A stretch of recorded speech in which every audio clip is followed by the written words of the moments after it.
দেখুন, গোটা বিশ্বে বিভিন্ন সময় বিভিন্ন দেশে সামাজিক যোগাযোগ মাধ্যমে গুজব ছড়িয়ে টেনশন বাড়িয়ে উত্তেজনা তৈরি করে মানুষকে বিপথে পরিচালিত করে সংঘাত সহিংসতা এবং মৃত্যুর ঘটনা ঘটে। এই ধরনের মৃত্যু বা এই ধরনের হতাহত এড়ানোর জন্য আমরা সাময়িকভাবে এই পদক্ষেপ নিয়েছি। আমরা যা কিছু করছি বৃহত্তর স্বার্থে করছি, কোনো কিছু আটকানোর জন্য করছি না, কাউকে থামানোর জন্য করছি না, কোনো কিছু বন্ধ করার জন্য না।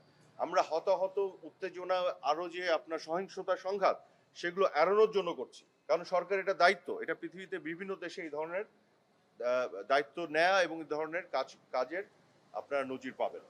এবং আপনাদের আরেকটু কথা বলে রাখি, আজকে কিন্তু আমাদের একটা জাতীয় নিরাপত্তা কাউন্সিলের মিটিং হয়েছে। আমি নিজে এটার মেম্বার।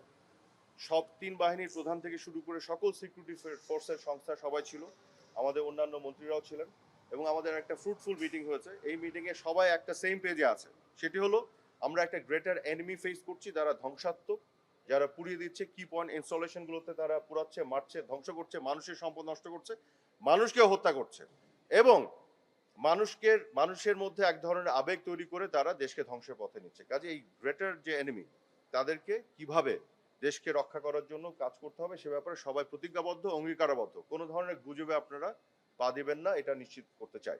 তবে একই সাথে এদেশের শিক্ষার্থী ছাত্র যারা আছেন, তাদের আবেগ অনুভূতি এবং তাদের বাবা মা যারা আছেন, তাদের পক্ষে আমরা আছি, তাদের আবেগকে আমরা সমর্থন করি, তাদেরও নিরাপত্তা এবং প্রোটেকশনে আমরা কাজ করছি, এতটুকু নিশ্চিত করতে চাই।